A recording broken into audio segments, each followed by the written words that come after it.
안녕하세요. 여러분들과 같이 어, 제2의 인생 아니면 또 제1의 직업으로 있어서의 그 개인 택시 이 운영에 대해서 생각을 같이 하고 또 그 제반 여러 가지 문제점과 장단점에 대해서 논의를 해보겠습니다. 우리가 요즘 그 5060 세대라고 해죠. 베이비붐 세대가 지금 정년퇴직하는 나이대입니다. 보통 60세 이상인데요.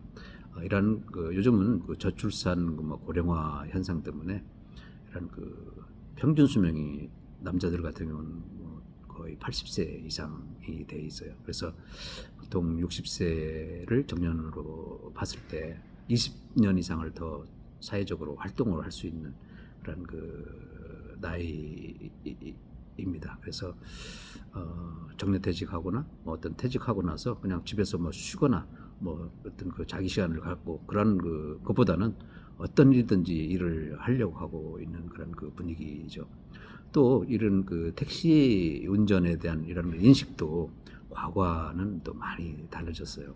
그래서 정말 택시 운전하는 것이 취업을 할 수 없어서 아니면 학력이 낮아서 이런 것들보다 요즘은 정치인들도 그렇고 고학력자 대기업에서 임원했던 분들도 또 이런 택시를 운전한다든가 또 개인 택시를 양수해서 운영하려고 하는 사람들이 많아졌어요.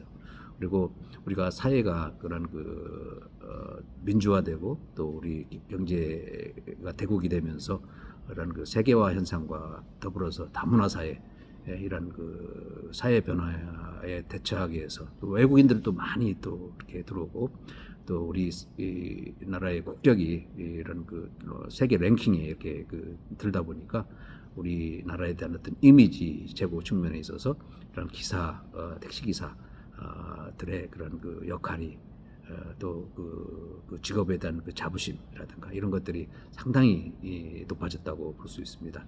물론 아직도 제반 여건이 그런 환경이 갖춰지지 못한 그런 현실이지만은 어차피 우리나라가 선진국에서 그런 대열에 들게 되면서 이런 서비스업으로 있어서의 택시 기사들의 역할 상당히 중요하게 되어 있습니다. 앞으로 사회가 무슨 AI 시대, 무슨 드론이라든가 무인 자동차, 여러 가지 그런 대체 교통통신의 어떤 미래의 어떤 모습들도 많이 있지만 그럼에도 불구하고 이런 택시 또 개인 택시들에 대한 어떤 수요는 꾸준하게 늘어날 것입니다. 첨단 사회가 되고 어떤 그런 것들이 된다고 해서 직업이 없어지는 것이 아니고 오히려 더 다른 그런 부가 서비스가 가미된 그런 직업으로서 다시 태어날 수 있는 충분한 그런 여력이다라고 생각이 됩니다. 요즘 개인 택시 양수 교육의 문제점으로 이렇게 지적을 많이들 하고 있는데요. 수요는 많은데 이게 교육을 받을 기회가 좀 없다, 어렵다, 이런 것들이 있어요. 그래서 선착순 신청해서 추첨제로 이렇게 했음에도 불구하고 수요를 다 충족하지 못하는 것 같습니다. 대여섯 번 떨어지는 것은 다수고요.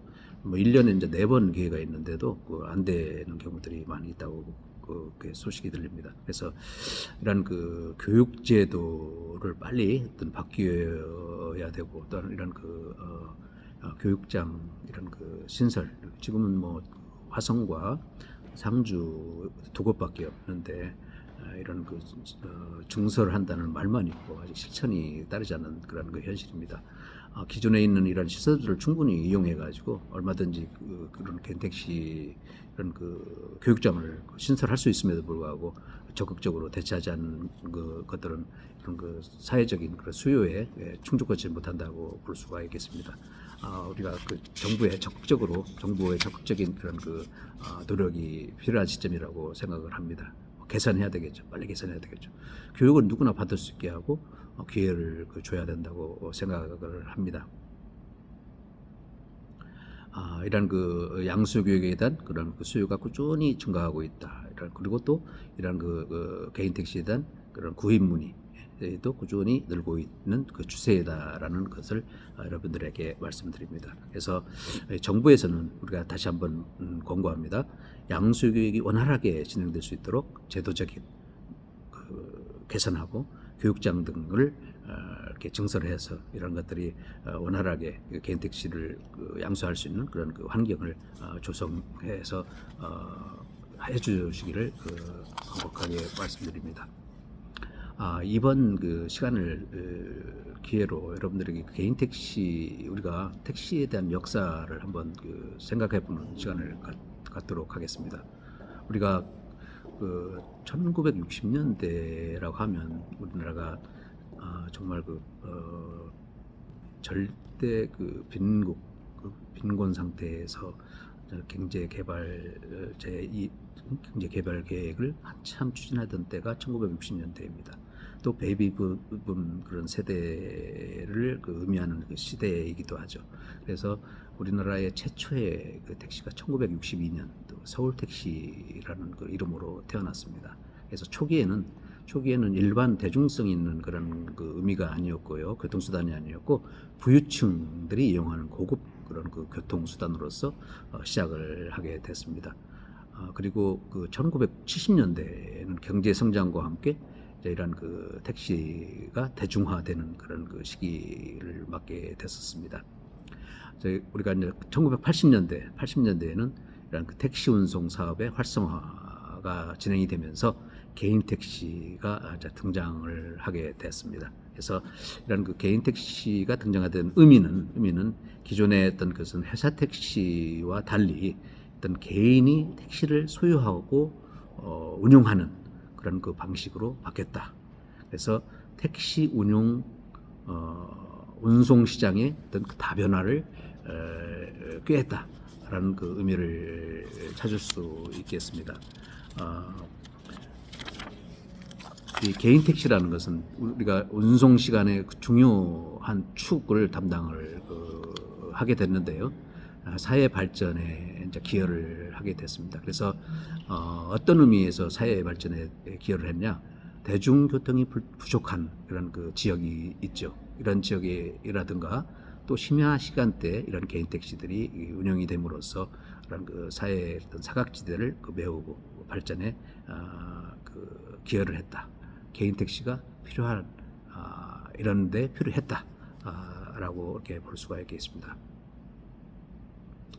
우리가 이제 이런 시간이 이제 지나면서 택시 시장에 있어서는 다양한 문제점들이 도출이 되게 됩니다. 사회 발전에 따라서 사람도 많아지고 또 사회가 발전되고 도시화되고 산업화되고 어떤 우리가 민주화되고 어떤 세계화되고 하면서 이런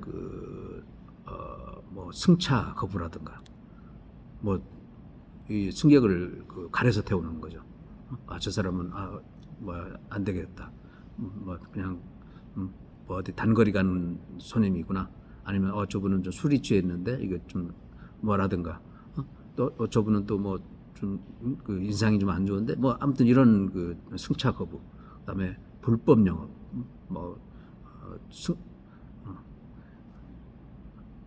여러 가지 어떤 불법 영업. 그다음에 요금 체계의 어떤 그런 혼란 이런 것들이 이제 사회적인 문제로 대두를 하게 됩니다. 그래서 이런 문제에 대해서 정부에서는 해결 방안으로 해서 택시 관련 법규를 이제 개정을 하게 되고요, 다양한 정책을 시행을 하게 됩니다. 그래서 이런 시책 중에서 택시 요금제의 변경, 그래서 거리와 시간과 심야 할증 등 을 기반으로 하는 요금을 책정을 하게 됐고요.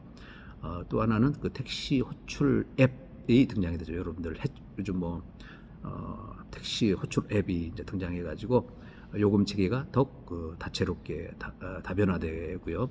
또 카카오 택시라든가 타다 이런 것들이 나타나게 돼서 다양한 모빌리티 서비스가 등장하게 됩니다. 그래서 기존 택시 시장에 큰 변화를 가져오게 되는 것이죠.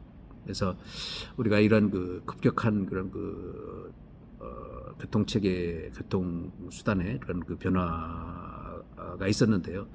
또 향후 또 미래에는 또 어떻게 될 것인가라는 것을 생각해 보지 않을 수 없는데요. 우리가 과거에 그런 단순한 그런 이동 수단으로서의 그런 택시가 현재는 첨단 기술이 접목된 그 다양한 서비스를 제공을 하고 있습니다. GPS, 카드 결제 시스템이라든가 콜센터 이런 것들이 서비스들을 하고 있고요. 이런 그 이용자들의 서비스를 늘리고 또 이용자들의 어떤 편의성을 증진시키는 쪽으로의 이런 그 서비스가 제공이 되고 있습니다. 그러면 이런 그 향후에 우리가 그 어떻게 될 것인가 이런 그에 대해서는 여러 가지 더 과학의 발전이라든가 교통 수단의 발전 그런 그 단계들이 더 높아져서 지금의 상태보다는 더 어떤 서비스를 더 증가시키고 또 편해지고 효율성이 있는 이런 그 체계로 바뀌지 않을까라는 생각이 듭니다. 오늘 여러분들과 같이 이런 그 개인 택시에 대한 그 역사에 대해서 한번 생각해보는 그 시간을 가졌습니다. 여러분들 오늘 어떻게 생각하셨는지요? 여러분들 그 개인 택시라는 것이 정말 그 어떤 개인 택시를 운영하는 그런 그 여러분들의 자영업 사장님들이시라는 자부심을 항상 갖고요. 열심히 종사해 주셨으면 좋겠습니다.